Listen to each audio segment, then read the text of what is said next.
Émérance connaît par cœur tout son petit monde. Un petit monde de bénévoles, de dévoués. Ce matin-là, pour réceptionner la livraison, elles sont toute une équipe. Et on soulève, voilà. Dans ces caisses, il y a pour 1 000 € de produits. La plupart sont donnés par le supermarché. Tous sont destinés à l'épicerie solidaire. Cette boutique, c'est une idée d'Émérance. Elle existe depuis 1997. Émérance nous a cherchés quand elle avait commencé. Et puis elle a cherché des amis. Puis voilà, on est venu parce qu'on trouve que c'est important. Important d'aider les familles du secteur. L'année dernière, 392 personnes en ont profité. Quand vous êtes là, tout va bien. On a un sourire, on a un petit café, un petit gâteau, on est bien accueillis. À tour de rôle, les bénévoles animent cette boutique ouverte une après-midi par semaine. Dans cette pièce défilent des chômeurs, des jeunes couples, des personnes âgées, tous fragilisés. Même avec un revenu, on n'arrive plus.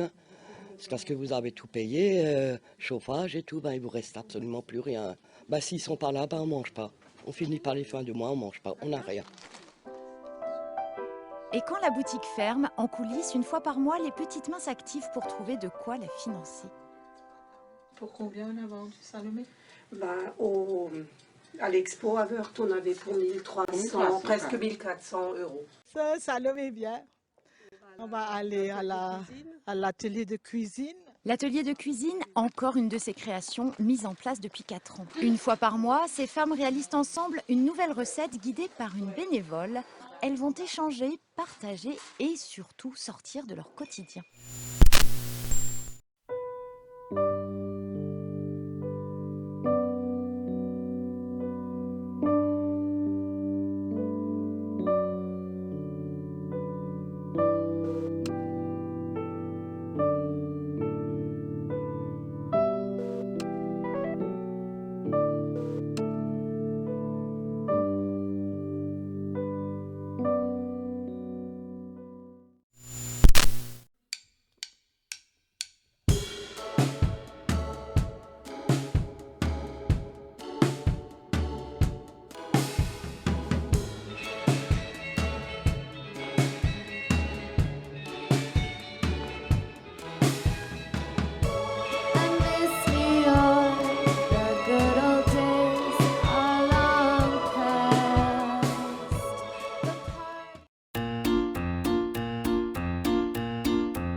Dans les locaux de Caritas, ces bénévoles proposent une aide administrative mais surtout un service de domiciliation.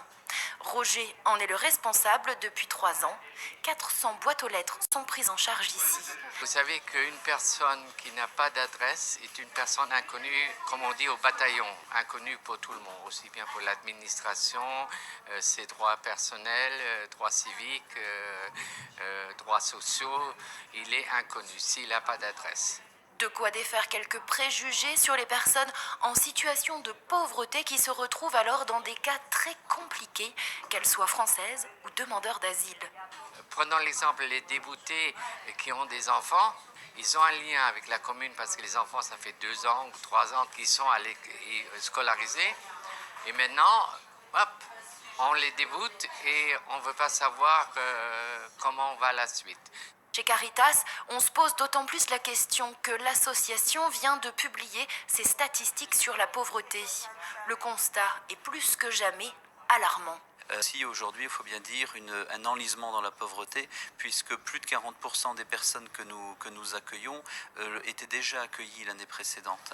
C'est un vrai problème aujourd'hui de faire sortir les personnes de la pauvreté. Nous avons de plus en plus d'enfants qui sont concernés par les situations que nous rencontrons.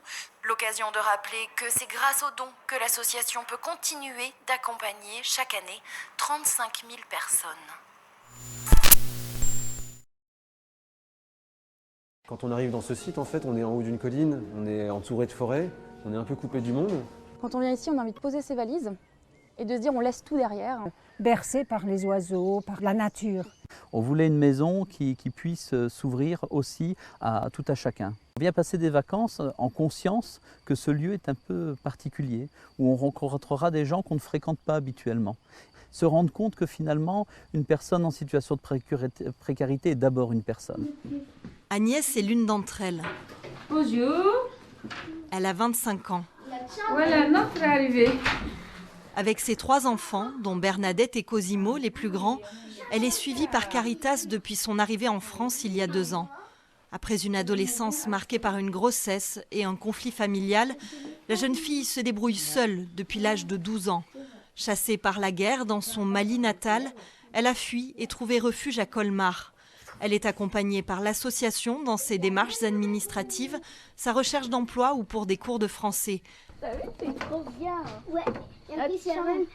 Moi, dans mon cœur, Caritas, c'est comme on veut avancer, on n'arrive pas. Et il y a un chariot qui nous fait bombe derrière pour avancer. Ça donne envie de vivre.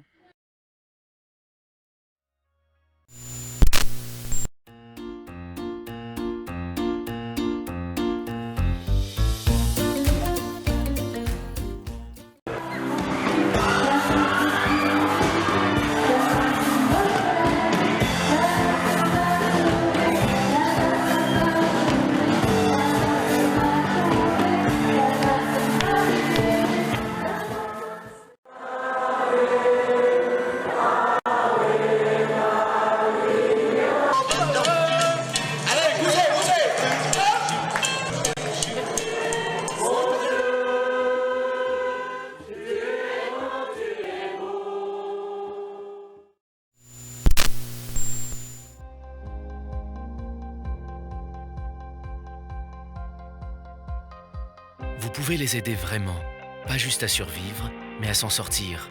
Votre don au Secours catholique peut faire toute la différence, parce que si nous agissons pour les plus pauvres, nous agissons surtout avec eux. Votre don rassemble les talents pour que chacun reprenne sa vie en main. Le Secours catholique peut changer des vies, changer la société, mais sans votre don, c'est vrai qu'il ne change rien du tout. Faites la différence. Donnez.